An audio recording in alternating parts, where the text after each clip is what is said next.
Hey, what's going on, you guys? Nick here with Nick Strength and Power. I've got a couple of interesting stories for you guys today. The first story that I have for you guys today, a physique update from 212 contender Derek Lunsford, the favorite in a lot of people's opinion to become the next 212 Mr. Olympia. Now, he was runner-up a couple years ago, but he slipped all the way down to 4th place this past year in 2020. This year looking to make some improvements upon that with a new coach this year in Hani Rambod.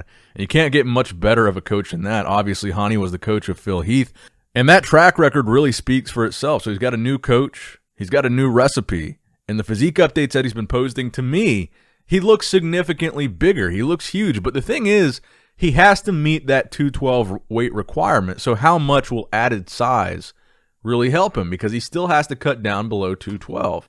Now, I think the fact that he looks so much bigger could be a really good thing because, like I said, I think conditioning was a big struggle point for him. And the more muscle mass that he has is the less fat that he has, generally speaking, when he cuts down. So the bigger he is muscularly in the offseason, I'm not talking about being bigger from just a weight standpoint, just being fatter and watery in the offseason. It looks like he's really actually put on some muscle. The more muscle he has on his frame, the more muscle he's going to have on stage below that 212 weight limit. So that could mean a leaner, more conditioned version of Derek. Because really for me, that's the main takeaway of all the updates that we've seen of Derek recently is he looks big. His legs look improved. His upper body looks crazy wide. He just looks big. But to be honest, size is not the issue. I'm going to be watching for a really conditioned version of Derek at this year's Olympia. And if he does bring that, I see him in the top 2. My ideal top 3 call-out, Sean Clarita, Keon Pearson, and Derek Lunsford. That's what I would like to see at the 212 Olympia. What will we actually see? Who knows? Now, next up in the news, a physique update from Hunter Labrada. Actually, a couple of physique updates here. His latest one being today, and this was a replacement for the video that he posted yesterday because he said he thought it was potato quality, so he wanted to post some more HD pictures. As he is now 5 weeks out from the Olympia, Hunter is one of the bigger names that is choosing to forego competing at the Arnold Classic, so he will not be doing the Arnold, Ohio, giving him, I guess maybe you could call it an advantage in the sense that he's only focusing on peaking for the Olympia.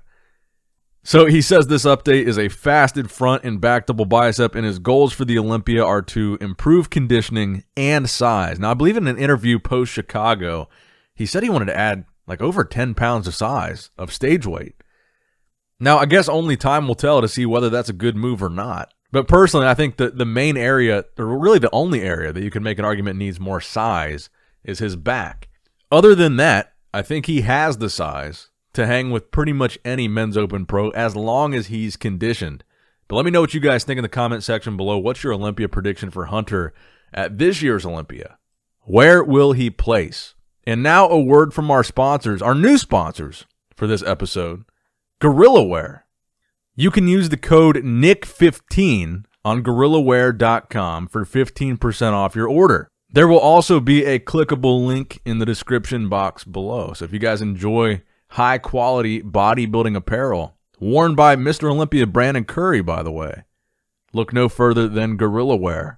And thank you to GorillaWear for sponsoring today's video.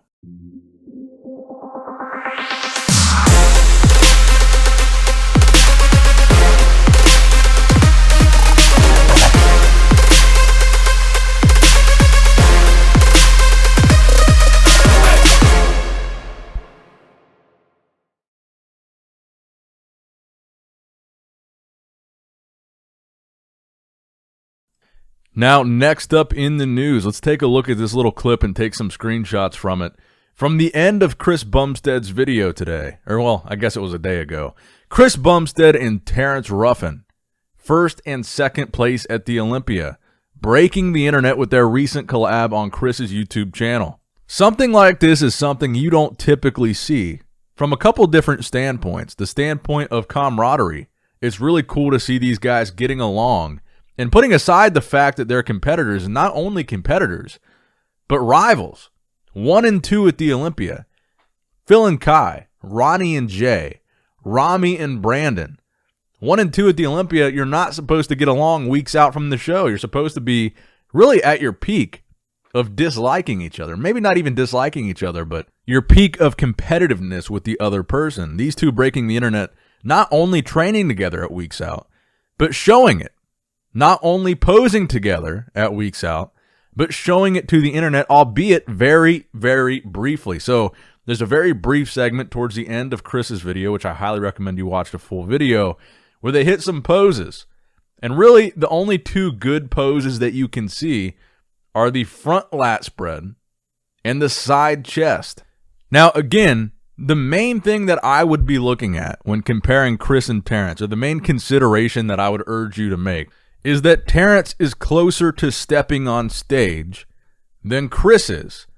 But it's not the same stage that Chris will be stepping on. So Terrence is prepping for the Arnold, which is a couple weeks before the Olympia. So Terrence is closer than Chris, but they will not be competing at that show. So regardless of how Terrence looks for the prep for the Arnold, he's going to be looking different on the Olympia stage most likely. But that being said, that's the main thing that I'm looking at when I'm looking at Chris and Terrence, is that technically Terrence should be sharper than Chris. He should look like he's more ahead, because at this point, at 5 and 3 weeks out, so 5 from the Olympia, 3 from the Arnold, Terrence should be almost 50% sharper than Chris because he's 50% closer to stepping on stage. But I don't know. I got to be honest. I still think that Chris looks sharper than Terrence. And that's hard for me to say because I really like Terrence. Terrence is one of my, I don't know how many times I'm going to say this. He's one of my favorite posers. He's one of my favorite guys in Classic. Him and Chris are apples and oranges, two different physiques. I really like him. That being said, I think Chris looks like he's way ahead. I don't want to say way ahead.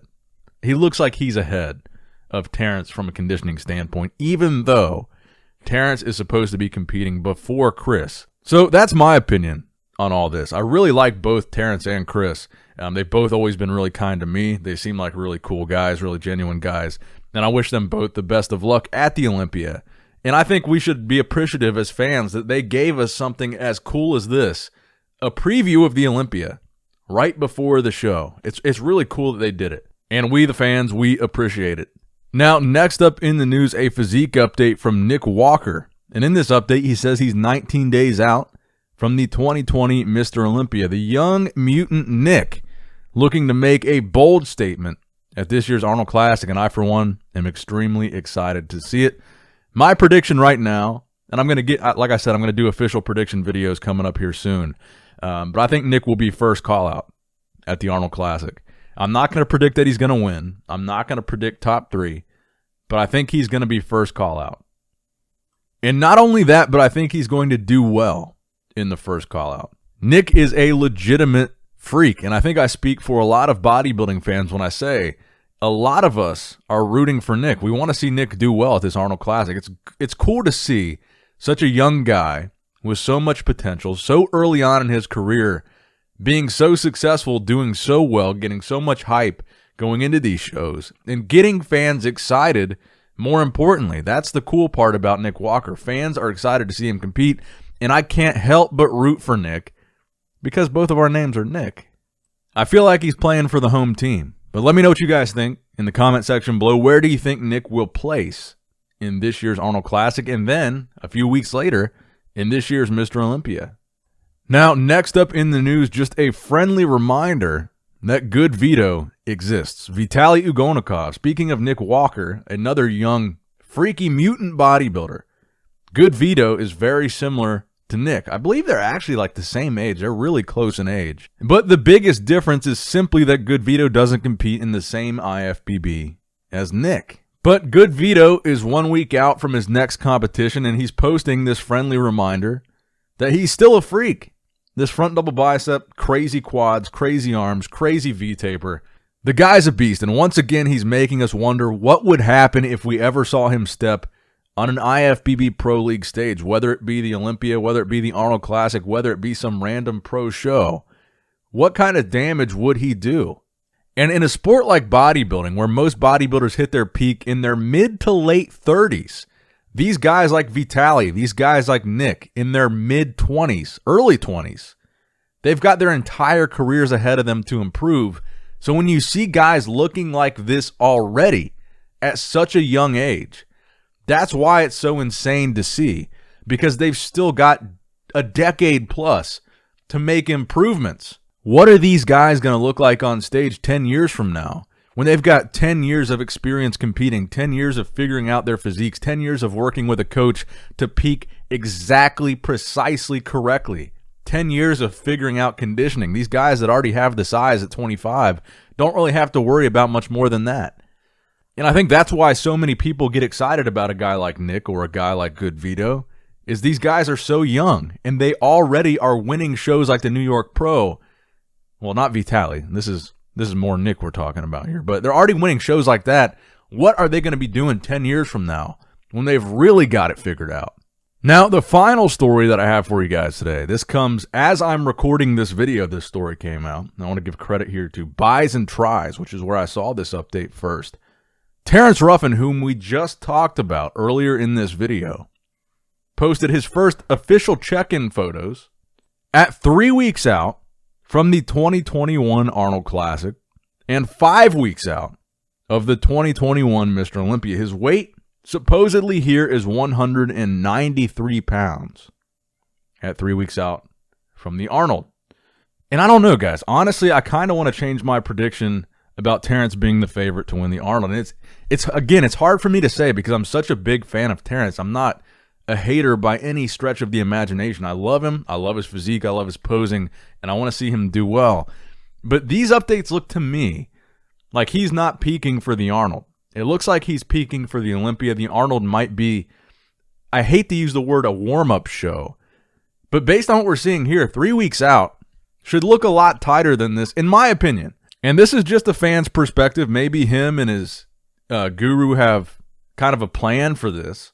And again, he's still got 5 weeks to the Olympia, but 3 weeks to the Arnold. And in my opinion, at 3 weeks out, I would expect to see tighter. I would expect to see more conditioning, because if this is 3 weeks out, he's got a lot of work to do between now and then to really lean out for that competition. You know, we just looked at Nick Walker. We just looked at Chris Bumstead, and Chris is 5 weeks out.